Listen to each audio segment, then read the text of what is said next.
हरे कृष्णा कृष्ण कृष्ण हरे हरे, हरे राम राम राम हरे हरे।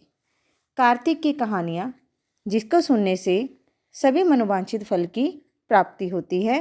भक्तों, कार्तिक के महीने में आपको इन कहानियों को अवश्य सुनना चाहिए। तो आज हम सुनेंगे पीपल पथवारी की कथा। एक बुढ़िया थी, उसने अपनी बहू से कहा, तू दूध दही बेच के आ।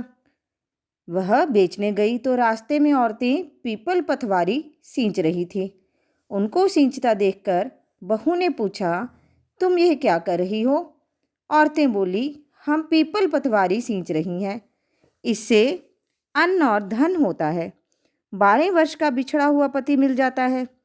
बहू बोली, ऐसी बात है तो तुम पानी से सींचती हो तो मैं दूध से सींचूंगी। गुजरी बहू रोजाना दूध दही बेचने नहीं जाती, वह रोजाना दूध को पीपल में और दही पथवारी में सींचती।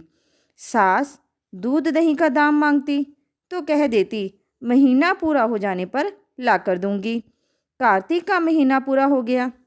पूर्णिमा के दिन बहू पीपल पथवारी के पास जाकर बैठ गई। पथवारी ने पूछा, तुम मेरे पास क्यों बैठ गई? बहू बोली, सासू दूध दही का दाम मांगेगी। पीपल पथवारी बोली, मेरे पास क्या दाम रखा है, ये बड़ा डींडा पान पतूरा, इसको ले जा।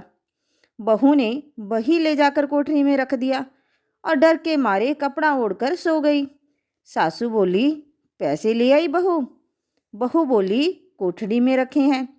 सासू ने कोठरी खोल के देखा तो देखा हीरा मोती जगमगा रहे हैं। सासू बोली, बहू इतना धन कहाँ से लाई?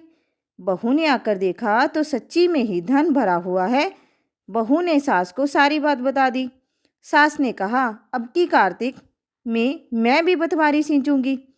कार्तिक आया, सास दूध दही तो बेच आती, हांडी धोकर पीपल पथवारी में चढ़ा देती। आखिर बहू से कहती, मेरे से दाम मांग। बहू कहती, सासू जी कोई बहू भी दाम मांगती है? मगर सासू कहती, तू मांग। बहू बोली, सासू जी पैसे ले आओ। तो सास पीपल पथवारी के पास जाकर बैठ गई। पीपल पथवारी ने सास को पान पतूरा भरा डिंडा दे दिया। उसने ले जाकर कोठरी में रख दिया। बहू ने खोल कर देखा तो उसमें कीड़े मकोड़े बिलबिला रहे हैं। बहू ने कहा, सासू जी यह क्या? सास ने आकर देखा और बोलने लगी, पीपल पथवारी बड़ी दोगली पटपीटन है, इसको तो धन दिया, मुझको कीड़े मकोड़े दे दिए। तब सब कहने लगे, बहू तो सत की भूखी सींची थी, तुम धन की भूखी। हे पथवारी माता, जैसा बहू को दिया वैसा सबको देना, जैसा सास को दिया वैसा किसी को ना देना। जय पथवारी माता। तो आपने देखा, पीपल पथवारी सींचने से, अगर हम सच्चे मन से पीपल पथवारी सींचते हैं तो हमें अन्न धन की कोई कमी नहीं रहती। जय पथवारी माता, जय श्री कृष्णा, जय श्री राधे।